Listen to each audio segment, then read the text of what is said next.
महाराष्ट्रात तुम्हाला एमबीबीएस करायचं आहे, पण तुम्हाला माहित आहे का कोणत्या प्रकारचे मेडिकल कॉलेजेस महाराष्ट्रात आहे आणि त्यांचे फी स्ट्रक्चर काय आहे? महाराष्ट्रात जे मेडिकल कॉलेजेस आहेत त्यामध्ये 0 ते 27 लाख वार्षिक फी असलेले मेडिकल कॉलेजेस आहेत. सुरुवात गव्हर्नमेंट मेडिकल कॉलेजेस पासून करूया.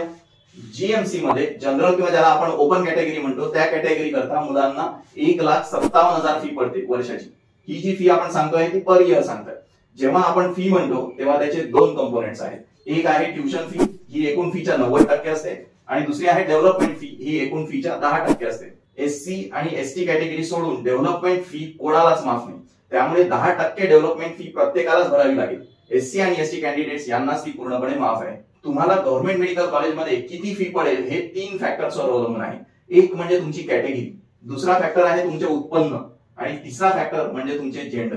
तुम्ही जर open, OBC, EWS, SC, BC या कॅटेगरीमध्ये येत असाल आणि तुमच्या कुटुंबाचे वार्षिक उत्पन्न 8 लाखापेक्षा कमी असेल तर मुलांना 50% फी भरावी लागेल आणि मुलींना 10%च फी भरावी लागेल, कारण मुलींच्या मोफत शिक्षणाचा जीआर इथे लागू होतो. आता या कॅटेगरीज मध्ये उत्पन्नाचा दाखला आणि नॉन क्रिमिनल सर्टिफिकेट या संदर्भात काही नियम आहेत, काही खाचाखोचा आहेत, काही कॉम्प्लिकेशन्स आहेत, ते मी इथे डिस्कस करत नाही. त्याबद्दल जर तुम्हाला काही कन्फ्युजन असेल तर तुम्ही आम्हाला संपर्क साधू शकता, पूर्ण मार्गदर्शन मिळेल आणि तेही मोफत. आता याच कॅटेगरीमध्ये वार्षिक उत्पन्न 8 लाखापेक्षा जास्त ठेवण्याची चूक जर तुम्ही केली असेल तर या चुकीला माफी नाही. त्यामुळे मुलगा असो वा मुलगी असो तुम्हाला 100% फी भरावी लागेल. एसबीसी, व्हीजे तसेच एनटी 1, 2 आणि 3 या कॅटेगरीज मध्ये वार्षिक उत्पन्न 8 लाखापेक्षा कमी असेल तर मुलगा असो वा मुलगी तुम्हाला 10%च फी भरावी लागणार आहे. या कॅटेगरीमध्ये सुद्धा तुमचे वार्षिक उत्पन्न 8 लाखापेक्षा जास्त असेल तर मुलगा असो वा मुलगी तुम्हाला 100% फी भरावी लागेल.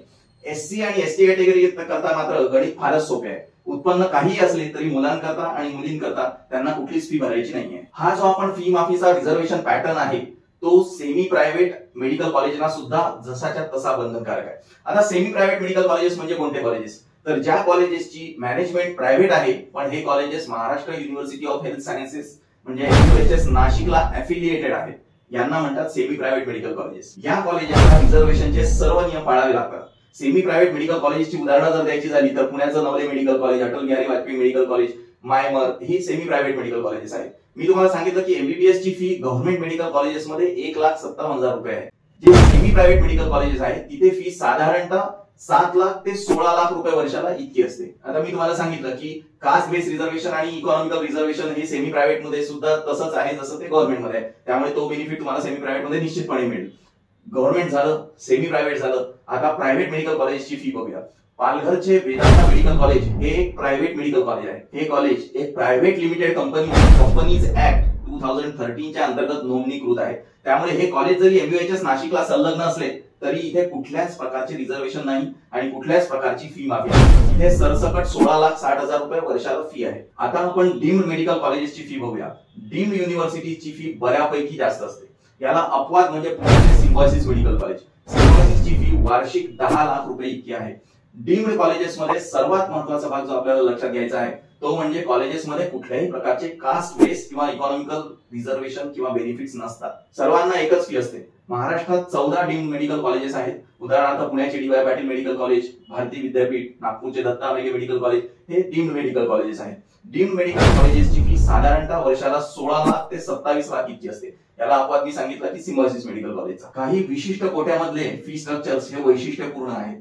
सेमी प्रायव्हेट आणि प्रायव्हेट मेडिकल कॉलेजेसमध्ये एकूण सीट्सच्या 15% मॅनेजमेंट कोटा किंवा इन्स्टिट्यूशनल कोटा असतो. याची फी साधारणतः वार्षिक 20 लाख ते 27 लाख असते. सेमी प्रायव्हेट आणि डीम्ड मेडिकल कॉलेजेसमध्ये एनआरआय कोटा सुद्धा असतो. त्याची फी वर्षाला 27 लाख ते 35 लाख एवढी असते. आता ही जर फी तुम्हाला परवडत नसेल किंवा एनआरआय चे डॉक्युमेंट्स मध्ये तुम्हाला काही प्रॉब्लेम असेल तर आमच्याशी 100% संपर्क करा, आम्ही तुमची 100% मदत करू. आता ही जी काही फी आपण बोलतोय ही आपल्याला 4.5 वर्ष भरायची आहे. यामध्ये हॉस्टेलचे, मेसचे आणि थोडेफार इतर चार्जेस आपल्याला ऍड करावे लागतील. टोटल खर्च कॅल्क्युलेट करताना आपल्याला तो अशा प्रकारे करावा लागेल. एमबीबीएस ला ऍडमिशन घेताना आर्थिक तयारी फार महत्वाची असते. यामध्ये बँकांचे लोन सुद्धा आपल्याला मिळू शकते. आणखी डिटेल्स करता आम्हाला संपर्क करा, आम्ही आपली नक्की मदत करू. धन्यवाद.